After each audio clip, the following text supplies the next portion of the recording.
Désolée de te déranger si tôt. Enfin, si tôt. Ça va? Non, c'est pas Ouais, très tôt, mais franchement, c'est pas idéal de me filmer après de boire jusqu'à 3 heures du matin.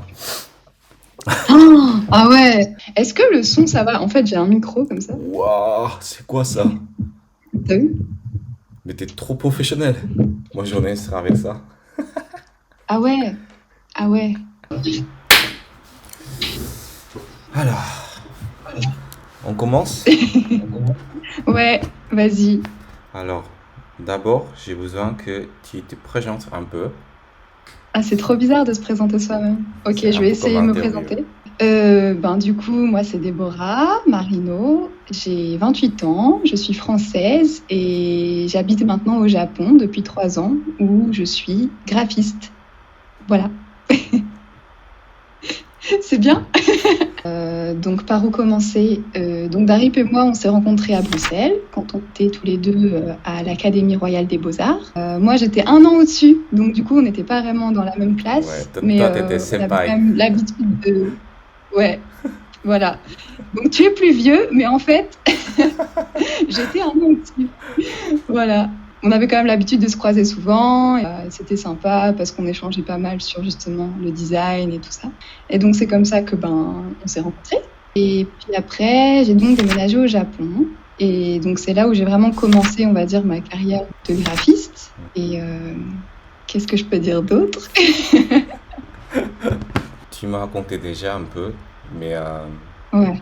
ça va être assez intéressant que comment tu as décidé de venir au Japon, bon, même s'il y avait Mm, beaucoup de mm, mm. galères, j'imagine, en tant que Mm, mm, graphiste, en tant mm. que visa, en tant qu'étranger, etc. Mais en fait, c'est ça qui est intéressant, c'est que je ne savais pas du tout à quoi m'attendre. Je savais pas non plus si c'était possible finalement de travailler ici en tant que Française avec mon style qui est quand même assez européen. Et donc c'était vraiment un challenge pour moi. Ok. Et d'ailleurs, la première année, j'étais pas du tout graphiste. La première année, j'étais enseignante dans une maternelle en fait. Donc je faisais vraiment pas du tout quelque chose en rapport avec mon travail. Mais par contre, j'ai commencé surtout à travailler donc avec Kensuke, qui lui a commencé en fait sa marque de chocolat. Et donc c'est un petit peu comme ça qu'on a commencé. On a commencé à deux déjà, où il m'avait demandé, écoute, moi je vais commencer à faire des chocolats, est-ce que tu peux faire le design de ma marque? Mm. Donc moi j'étais là, bah oui, bien sûr. Finalement j'ai continué à faire des packaging, à faire toute l'identité de la marque. Et donc petit à petit, la marque elle a commencé à être un petit peu plus connue. On a pu apparaître dans des magazines, on a fait des émissions de télé. Et puis au final, grâce à ça, ça m'a fait connaître. Et donc, j'ai pu avoir de plus en plus de clients. Ouais. Et maintenant, je suis totalement en freelance et je vis Très bien. de mon métier à temps plein. Alors là, tu avais la chance de, comment dire, vivre comme le graphiste au Japon, comme étrangère. Mhm. Est-ce que tu as l'impression qu'il y a vraiment la différence ou peut-être un peu problématique, peut-être ça peut être Mhm. positif, ça peut être négatif, n'importe quel côté. En fait, forcément, la problématique majeure, Ouais, c'est la langue, forcément. ouais, Quand je suis arrivée, j'avais vraiment zéro notion en japonais et c'était vraiment compliqué. Et tout ce qui est relié au monde du travail au Japon aussi. Parce qu'il y a beaucoup d'étapes à faire avant vraiment de parler du sujet. Mm. Donc, je ne sais pas si en Corée, par exemple, c'est comme ça aussi, mais Je pense que c'est pas très une différent. réunion, c'est très bizarre parfois. Je sais pas, j'ai l'impression qu'en France, on est plus direct, tu Ouais, vois, pour dire les choses. ouais, c'est ça. Que ça va tout de suite être bon, ok, là, le sujet, c'est maintenant, on en parle, et puis voilà, et puis limite, ça va pas durer trop longtemps. Mm. Alors qu'au Japon, ça dure longtemps, tu sais, pour parler de quelque chose. Il y a des réunions qui durent 3 heures, on n'a rien fait en 3 heures. En fait, chez nous, c'est pas très différent. Et je pense que Mm. au Japon, c'est pareil, mais quand on parle, la nuance de l'expression, c'est super Mm. important. Genre, Ouais. même si tu dis le même message, comment tu mettre en Mm, différentes mm. nuances, ça fait vraiment le différents résultats. La différence, ouais. Ouais. Et en Mais t'as trop France, raison. ouais, Mm, en mm, France, mm. j'ai l'impression que bah, le message, c'est le message. Bah, tu peux dire juste direct, si tu as besoin de quelque chose, tu demandes, je sais pas, j'ai besoin de ça. Après, si tu trouves que c'est pas bon, bah, tu dis juste, bah, moi je pense que c'est pas bon. Et il y a personne Ouais. qui se blesse à cause de ça. Oui, oui, oui, oui, Parce mais que c'est tellement c'est. ça. En fait, si c'est ça, t'as trop raison. En fait, Ouais. mon problème à moi, c'est que je suis trop directe. Mm. Enfin, pour moi, être honnête, et surtout en graphisme, c'est important. Mais au Japon, ils vont jamais vraiment. Je sais ils vont avoir du mal à Mm. donner leur vrai avis, Mm. peut-être. Mm. Parce qu'ils veulent pas me blesser ou parce que c'est difficile de donner une opinion, Mm. Ouais. ouais, une opinion réelle des choses. Donc, ça, ouais, c'est compliqué. C'est tellement ma passion, tu vois. Mm. Mais toi aussi, notre travail, c'est notre passion. Ouais. Donc, tu sais, quand il y a quelque chose qui a un problème quelque part, tu peux pas dire, ok, bon, c'est pas grave, je le dis pas. Ouais. Parce que sinon, les problèmes ne se règlent pas et à la fin, le projet, il est nul parce que tous ces trucs-là, juste parce que on veut pas froisser la personne, on veut pas lui faire du mal, ça influe sur le projet. Ouais. Et pour moi, c'est pas professionnel, tu vois. Mais C'est compliqué. j'imagine qu'il y a aussi un côté positif. Oui, oui, oui, non, mais oui, il y a un côté positif et c'est quand même un gros côté positif, c'est que comme je suis étrangère, Ouais. je suis aussi différente Ouais. et mon statut est un petit peu unique. Une fois, il y a un monsieur qui m'a dit, donc il me donnait sa carte de visite Ouais. et moi, j'avais pas ma carte de visite avec moi. Et donc, du coup, j'ai dit, désolé, j'ai pas ma carte de visite avec moi. Il a dit, ah, c'est pas grave, t'as ton visage, c'est ta carte de Donc, visite. déjà, c'est carte de visite.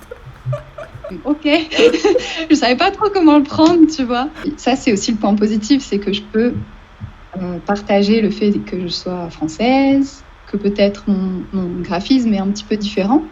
Et donc, il y a pas mal de... En tout cas, mes clients, c'est pour ça qu'ils sont venus me voir. C'est parce qu'ils m'ont dit, ah, j'aime bien ton style, c'est un style européen, c'est un style qu'on voit pas beaucoup ici.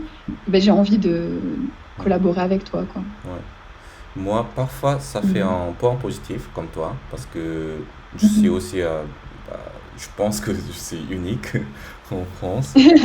Et là, c'est vraiment augmenter le style coréen, le design coréen, la mode coréenne, etc. en France. Donc, je Ouais. pense qu'à ce point-là, j'ai quand même le point positif. Mais en même temps, un truc négatif, parce que parfois, le style qu'ils attendent ici en France et le style que je trouve que c'est mieux, c'est totalement différent. Par exemple, dans ma boîte, on fait le shooting, après on sélectionne lequel est meilleur. Moi, je trouve que ça, c'est mieux, parce que c'est l'image que j'ai vue régulièrement en Corée qui marche mieux, etc. Mais les gens, ils trouvent, bah, moi, je trouve pas que c'est bien. Ça, c'est mieux. Mais moi, je trouve que c'est trop moche. Mais pourquoi vous avez choisi cette image-là? Tu vois, vraiment, le critère, c'est totalement différent. Après, c'est bien si jamais il y a les gens qui cherchent mon style et qui apprécient mon style. Mais dans la boîte, parfois, c'est compliqué. Voilà. Mais tu sais, je pense que le public français, il doit être quand même compliqué niveau graphisme. Je sais pas trop comment expliquer, mais tu vois, juste un exemple. Prends l'exemple au Japon, comme ça, tu vas me dire si en France, c'est un peu pareil ou si c'est pas du tout la même chose. Du coup, ouais, je disais, en fait, au Japon, par exemple, une marque va faire des nouveaux parfums, des nouveaux goûts, des nouvelles choses quasiment tous les mois, voire toutes les semaines. Oui. Le concept, c'est qu'il y ait beaucoup de nouveaux parfums et de nouvelles tendances tout le temps, tu vois. Et donc, les Japonais, j'ai l'impression qu'ils ont l'habitude du graphisme très attractif, tu vois. Ouais, ah, d'accord. Et donc, du coup, il y a une sorte d'industrie du graphisme qui est presque comme de la fast-food, où c'est tout le temps, il faut produire beaucoup et tous les mois, il faut changer d'idées, de concepts, de couleurs et de choses comme ça. Moi, par exemple, quand je fais mon graphisme, je suis pas dans cette idée-là parce que j'ai envie qu'une marque, elle dure, tu vois, dans le temps. Et je pense qu'en France, c'est plutôt ça. C'est que quand tu fais un logo, une marque, tu penses à l'avenir. Tu te dis, ben, peut-être dans 5 ans ou dans 10 ans, comment est-ce que ça va devenir ? Alors qu'au Japon, pour eux, c'est pas grave en fait de changer de logo plus souvent. À Tokyo, il y a des magasins qui ouvrent pendant juste quelques mois, même 1 an. Et dans le fond, le concept, il est un peu nul, tu vois. Les produits sont complètement normaux. Il n'y a pas de truc de ouf avec un concept normal. Mais comme ils veulent être tendance, ils savent très bien que cette image-là, ça va plaire aux jeunes. Et puis après, ça va finir parce que la mode est passée, la tendance, elle est finie. Mais c'est pas grave. Et ils vont rouvrir un nouveau magasin avec un nouveau design et un nouveau concept. Et donc, tout va très très vite, je trouve. Bon, là, on est déplacé naturellement dans l'histoire du sujet de graphisme. En Corée, c'est exactement pareil. On ne peut pas dire que lequel est bon ou lequel est mal. On ne peut pas comparer, mais moi, je trouve aussi que c'est un peu dommage parce que la Corée, ça change très vite aussi. Après, il y a toujours la tendance culturelle. Et à cause de ça, le graphisme est devenu un peu variable, tu vois. Au lieu de réfléchir vraiment, comme tu as dit tout à l'heure, si on fait le logo ou la DA comme ça, peut-être on va marcher quelques cibles ou on va rester jusqu'à quelques années. Ils pensent juste, maintenant ça marche bien ça. Donc tout est devenu pareil, tout est devenu très stimulant. Donc ça m'arrive de penser, en fait, c'est quoi le graphisme? Quand on a étudié dans l'école, on était toujours éduqué avec l'histoire du graphisme et mettre le logo comme ce style et cette couleur et ce typo parce qu'il y a la raison. Il y a telle raison comme ça. Mais en fait, aujourd'hui, ça marche pas du tout. Tu mets juste le truc qui marche bien, après c'est tout. Je pense que c'est aussi un changement qui se passe aujourd'hui et on peut pas ignorer ce changement parce que sinon on va devenir tout vieux. Mais quand même, c'est à réfléchir. Mais t'es totalement dans le vrai et moi c'est le point sur lequel je suis en train de réfléchir en ce moment. Qu'est-ce que c'est le graphisme en fait aujourd'hui? Et c'est pareil, c'est comme tu dis, on a été dans des écoles de graphisme, on a eu cette culture graphique, on nous a appris en fait à ce que quand on choisit une couleur, une typo, qu'il y a un sens, qu'il y a un concept derrière. C'est ça. Chaque choix doit avoir une raison. Sauf qu'aujourd'hui, en Asie, je sais pas trop en France si c'est comme ça aussi, mais en Asie, il y a des marques qui font succès et qui ont presque aucun concept. Et c'est juste parce que, en fait, c'est marrant. Des noms qui n'ont rien à voir, avec un produit qui n'a rien à voir, avec aussi un logo. Et le logo, ça va être, je sais pas, une tête de cochon ou un truc comme ça. Mais ça va marcher parce que c'est un non-sens, tu vois. C'est what the fuck. Après, il faut se demander, est-ce que finalement, ça va durer, tu vois? Parce que après, aussi, en tant que graphiste, qu'est-ce qu'on en ressort? Nous, on a quand même envie de faire des projets qui... par exemple, que tes clients, tu gardes un contact régulier, tu vois. C'est ça aussi, à la base, notre métier. C'est qu'on a envie de continuer de travailler avec ces personnes-là pendant plusieurs mois, plusieurs années et tout ça. Et ça fait plaisir, en fait, en tant que graphiste, de voir le résultat et comment ça évolue. Donc, des projets vraiment très éphémères comme ça, c'est frustrant, je trouve. C'est un point très compliqué parce que nous, en tout cas, on est un graphiste. Tu dis moi j'aime pas ce genre de tendance et moi je suis éduqué comme ça donc je dois toujours mettre l'histoire derrière de mon travail machin. C'est plutôt l'artiste, pas graphiste. Donc pour moi je trouve que c'est toujours dommage, mais je trouve en même temps aussi c'est très important d'écouter un peu la voix des clients et le changement d'aujourd'hui parce que c'est aussi une capacité très importante pour le graphiste, tu vois. Tout l'équilibre de notre métier, il faut savoir à la fois écouter, parce que tu travailles pas, comme tu l'as dit, tu travailles pas pour toi, tu travailles pour quelqu'un, pour ton client qui t'a demandé un service. Donc tu dois à la fois écouter, mais en même temps, ton client, il a pas, comme tu dis, il a pas les yeux, quoi. Il sait pas vers où aller, quelle couleur choisir, parfois même le concept. Et donc tu dois tout le temps être entre le pourcentage de toi-même et le pourcentage de ton client dans le projet. Et finalement, l'écoute, c'est hyper important dans ce métier. Il faut savoir bien écouter. C'est là que tu reconnais les bons graphistes, je pense.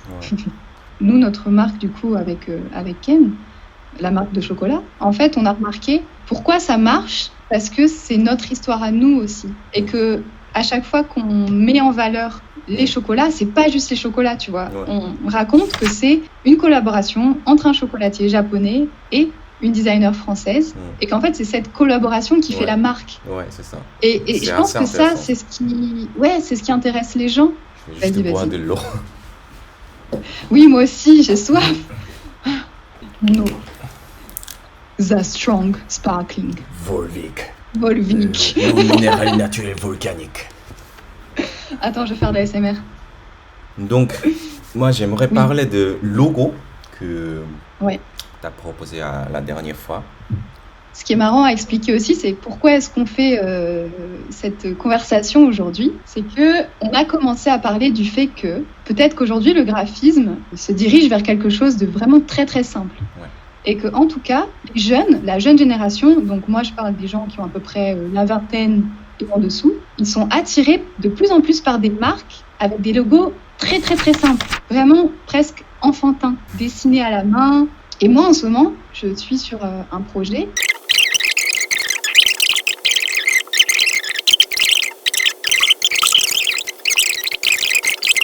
Et donc, avec toi, on se disait, mais qu'est-ce qui se passe dans le graphisme en ce moment? Finalement, est-ce qu'on est déjà vieux?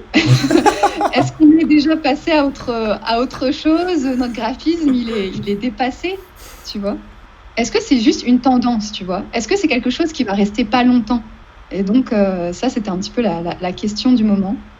Bah, déjà, j'ai pas beaucoup de points sur la question qu'on est déjà vieux, parce que je suis déjà vieux. Non, en tout cas, mon avis, c'est ça. En tout cas, le minimalisme, c'est toujours le grand tendance pour le graphisme. Après, c'est aussi, ça fait influence en part sur le truc illustration. Donc, les gens commencent à dessiner vraiment le truc simple avec le main. Et après, on voit que style d'illustration, après, putain, mais ça, c'est trop bien. Après, on met juste un logo simple et ça fait très cosy, tu vois. C'est ça, le truc, c'est qu'en ce moment, j'ai remarqué qu'il y a un minimalisme, mais presque, en fait, même pas professionnel, tu vois ce que je veux dire? En gros, c'est comme si tu demandais à n'importe qui de dessiner un logo, un dessin, et je me dis, parfois, il faut même pas avoir fait d'études, quoi. Et bon, ça, c'est une règle générale, t'es pas obligé de faire des études pour être graphiste. Ouais. C'est travailler, tu vois. C'est peut-être à tes souhaits. Enfin, Je pense que je vois le point. Parce que en Corée, par exemple, les gens, je pense, ils préfèrent moins de trucs trop sérieux. Mais sérieux, ça veut ouais, dire aussi en visuel, tu vois. Par ouais. exemple, en Europe, je pense qu'en Europe, la plupart des designs, c'est très sérieux. Genre, comme ça, tu vois. C'est très sérieux. Moi, je Oui, pense que oui, c'est très sérieux. plutôt les jeunes, ils préfèrent désordonner. Ouais, Si c'est drôle, c'est ça. c'est mignon, je sais pas, le personnage de chiant qui est tout moche comme ça, bah, ils trouvent c'est Oui, super marrant. Après, il oui, met le c'est ça. logo, c'est parfait, tu vois. Je pense que Ouais. c'est ça ce que tu voulais dire. Oui, c'est exactement ce que je voulais dire. Ouais, je pense que c'est ça. Peut-être que c'est Ouais, la tendance juste de l'humour, des choses un peu ouais, plus c'est ça. rigolotes, Ouais, c'est l'humour. Donc ça veut enfantines. dire, pour nous, comme le graphiste, c'est pas la qualité, en fait, que les gens cherchent. C'est ça, c'est ça, c'est Ouais. ça, c'est ça. Mais Oui, nous, c'est exact. on est obsédés de la qualité, parce que nous sommes graphistes. Mais oui, bah oui. Est-ce qu'il faut vraiment maintenant faire 2, 3, 4, 5, 6 ans d'études, finalement, pour faire un logo comme ça, tu vois? Ouais. Et parfois, tu te dis, et mon skills, tu vois, finalement, mes talents, je les mets où? Mais je pense pas que c'est n'importe quoi quand même, hein. Parce que si tu Hmm. essayes de dessiner le truc comme ça, tu auras l'impression que en fait, c'est pas très facile de Ouais, bien c'est faire vrai. ce genre de drawing. C'est Parce vrai. que si tu regardes, c'est trop simple, tu dessines juste comme ça et c'est tout. Mais en fait, Oui, si tu essayes vraiment, c'est vraiment ouais, compliqué de bien représenter oui, le truc oui, oui, cosy, oui, oui. machin, mignon, tout ça. Donc, Bah ouais. je pense que c'est aussi un des talents. En fait, tu as complètement raison, parce que justement, j'ai essayé, tu vois, de Mm. dessiner Ouais, comme... dans ce style-là, Ouais. et en vrai, c'est C'est pas compliqué. En facile, vrai, c'est en vrai, super ouais, dur. c'est ça. Il faut que tu essayes de te libérer et tout, et en même temps, c'est quand même intéressant, tu Mm. vois, parce que tu te dis, oh, il y a un petit challenge là. Mm. Je pense que tu as complètement raison là-dedans. Le dernier point que je voulais dire, c'est, je pense qu'il faut toujours faire attention quand on analyse la tendance ou Mm. le style de certaines manières. On est risque d'être très très fermé dans Mm. certains styles. Genre par Mm, exemple, mm, toi mm, tu es au Japon, donc moi c'est mm. pareil parce que moi j'habite en France, à Paris. Je peux être fermé, très fermé, parce que je vois que des styles parisiens, tu vois. J'ai Mm. risque d'être pensé que, en ce moment, c'est ça ce qui marche bien. Mm. C'est ça peut-être la tendance aujourd'hui, la mode et tout. Mais en vrai, Mm. c'est pas comme ça. Parce que si tu changes juste Mm. le pays, c'est totalement différent. Après, si tu Mm. regardes différents quartiers ou différents niveaux de magasins, etc., c'est deux différents. Il y a beaucoup de styles. Et je pense Mm. que le logo qu'on parle, c'est pareil parce que on voit que ça parce que on a l'intérêt de ce logo, tu vois. Ah, Ouais. Parce que si tu vas en magasin, par exemple, il y a beaucoup de produits, beaucoup de styles, mais comme tu es un peu obsédé de cette idée, tu vois que les produits qui ont ce style de logo. Tu vois? Donc, tu dois réfléchir, genre, ah, il est encore là, il est toujours là, ah, il est vraiment à la mode. Oui, non, mais en fait, c'est ça, c'est complètement ça, ouais. Mais il faut vraiment regarder la culture parce que pourquoi les gens cherchent dans quel quartier, par exemple, et quel quartier les gens peut-être cherchent pas, etc. Donc, je pense qu'il faut réfléchir vraiment globalement. Moi, tu as complètement raison. Tu as des quartiers et chaque quartier a des styles différents. Ouais. Je pense que ça fonctionne beaucoup aussi dans ce style-là. Tu as des quartiers où c'est plus luxe, où peut-être un logo comme ça va pas trop marcher, où les gens vont pas trop être intéressés. Et puis il y a des quartiers où c'est plus indépendant et plus... À l'Opéra aussi, par exemple, je vois que ce logo c'est très régulièrement. Mais si jamais tu vas à Saint-Honoré, par exemple, où il y a que des magasins luxe, non, je pense pas que ce logo marchera. Oh, c'est intéressant. Ouais. Nos futurs clients, finalement, c'est la plus jeune génération aussi, tu vois. Ouais. Donc, c'est eux qui créent les nouvelles règles de comment est-ce qu'on va consommer, comment est-ce qu'on va... La façon dont on consomme des images, des produits est complètement différente. Et donc, et c'est à nous de réapprendre à penser comme un jeune au final, tu vois. Ouais, je pense que c'est toujours très important de se poser la question comme ça pour comprendre la génération suivante et le changement de graphisme, etc. Non, mais c'est vrai, c'est exactement ça. Je pense il faut être un peu plus ouvert. Il faut réfléchir à comment est-ce qu'on peut nous-mêmes se libérer de ce qu'on a déjà appris. Bon, je pense que je dois finir. Ouais, on va devoir couper. Est-ce que tu as un peu de message pour nos abonneurs? Qu'est-ce que tu voudrais que je dise? Quelque chose sur les gens qui auraient peur, par exemple, de venir travailler à l'étranger et peut-être par rapport... ça sera pas mal. Moi, tout ce que j'ai à dire, c'est que c'est pas facile, c'est clair. Surtout tout seul, quand on ne connaît pas la langue. Il vaut mieux avoir quelques bases. Après, il y a quelque chose que j'ai appris beaucoup ici, c'est que c'est pas grave de pas parler parfaitement une langue. C'est ok de faire des erreurs. C'est vraiment pas important en fait. Ce qui est important, c'est le langage du cœur, tu vois. C'est vraiment, ça peut paraître très cheesy, et voilà. Mais c'est vrai, en fait, parce qu'il y a quelque chose que j'ai appris ici, c'est que en France, par exemple, je me débrouille toute seule. Forcément, c'était en France, dans mon pays, donc j'étais un peu plus solitaire, j'ai l'impression quand même dans mon travail. Mais ici, le fait de ne pas avoir le choix, de devoir demander de l'aide un petit peu à tout le monde, ça m'a fait comprendre qu'on n'y arrive jamais tout seul. De toute façon, on a besoin des autres pour avancer. Et n'hésitez pas en fait, à demander de l'aide aux uns aux autres. Je pense que c'est comme ça qu'on y arrive aussi. Il ne faut pas avoir peur d'aller dans un autre pays et de faire ce qu'on veut. Il faut juste avoir de la patience, je pense. La patience est la clé. Wow. Voilà. C'est belle. C'était mon message. C'est belle ce que tu as parlé. C'est vrai? Ouais, merci. C'était très belle.